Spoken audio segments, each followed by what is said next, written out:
Hello students, welcome to biology e-learning classes, and today we will continue with the fourth chapter of your biology, that is reproductive health. Okay, we have already gone through the maximum chapter, the causes of population or explosion, what is actually reproductive health, how we will control population explosion, the various methods of contraception, the physical, the barrier, the surgical methods. Okay, we were going through the assisted reproductive technologies, which is actually a boon for infertile couples, so that they can have children. Today we'll be starting with the gift, that is, which is actually a gift for fertile couples, and the gift, full form of gift is gamete intrafallopian transfer. Okay, the process of transfer of an ovum is collected from a donor into the fallopian tube of another female who cannot actually produce one but can provide suitable environment for fertilization and further development, is another method attempted in case of gift. Okay, now in case of gift, multiple eggs are collected from the ovaries and placed into a thin flexible tube, which is normally called the catheter, along with the sperm to be used. Okay, now the gametes are then injected into the fallopian tube in the ampullary portion, okay, using a surgical procedure, and which is called the laparoscopy, under general anesthesia. Okay, so this is the basic procedure of gift, and it has high success rate, but it is very expensive. Okay, next we will come to intracytoplasmic sperm injection. Okay, what is ICSI?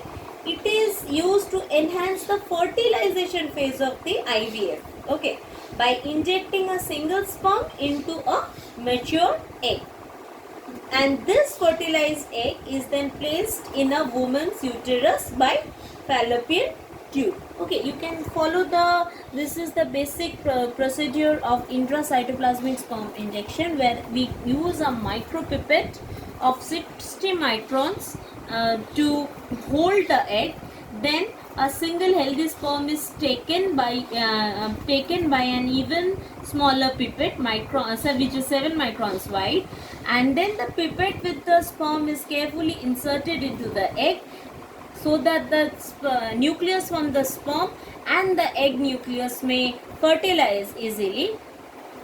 The pipette is withdrawn, allowing the egg to fertilize. The fertilized egg is then implanted into the women's uterus. Okay, and lastly we will go through artificial insemination.